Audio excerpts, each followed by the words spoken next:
U.S. and Israel launched strikes on Iran. Explosions have been reported across the country, notably the capital, Tehran. Donald Trump describing them as major combat operations to ensure that Iran does not obtain a nuclear weapon. We'll get the latest from our correspondents in Tehran, Jerusalem, and Washington with analysis on set from France 24's Andrew Hillier.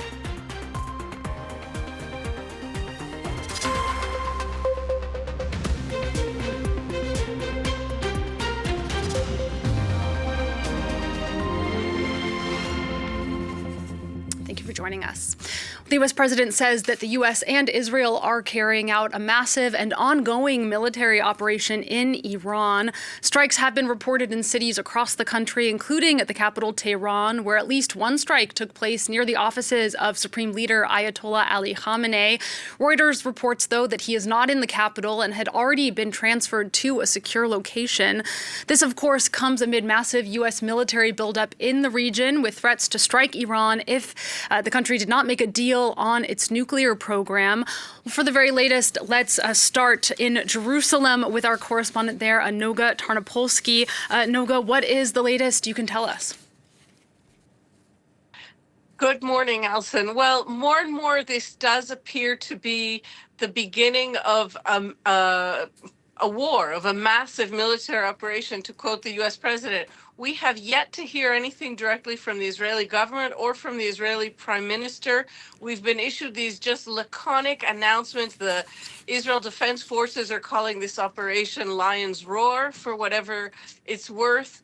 And we know that it was a joint operation launched in absolute coordination.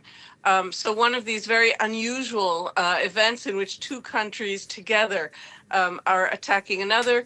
The president, the American president, has listed a series of explanations and expectations that is really the most detailed description of what's going on we've heard thus far, including something quite remarkable, which is the expectation that there will be U.S. casualties. He announced this almost preemptively to the U.S. people, and this has been heard loud and clear in Israel as essentially the declaration of what may be a regional war. That if the United States expects that its operation are going to be so long and so vast as to bring about U.S. casualties, that is being translated among Israelis as the understanding that this is a very, very vast operation indeed.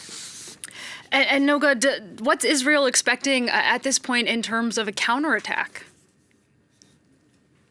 Well, Israel expects a counterattack, it expects retaliations, but everybody here is in limbo. I can tell you that all events planned for today, it's a beautiful Saturday. Many people had been planning hikes or other gatherings, going to the beach. In my neighborhood, there was events at a cultural center planned. Every single thing has been canceled. Schools have been canceled, at least for the next 2 days, Sunday and Monday. All gatherings are now impossible. People are being told to shelter in place. In other words, not to enter bomb shelters yet.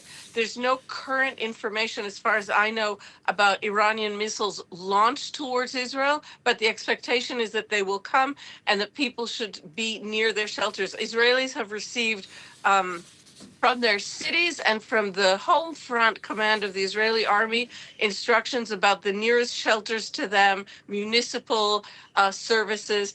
And we've already received images from Hadassah Hospital in Jerusalem, which is expected to get less heat than Tel Aviv or even Haifa in the north of Israel. If we're following what we saw in the 12-day war between Iran and Israel last June, Jerusalem should have less damage caused, but nonetheless, the hospitals have already moved the entire maternity ward and all the newborns down to underground departments. All right, Noga, thank you so much for those updates, and stay with us. I'm sure if you can, I'm sure we'll be crossing back to you.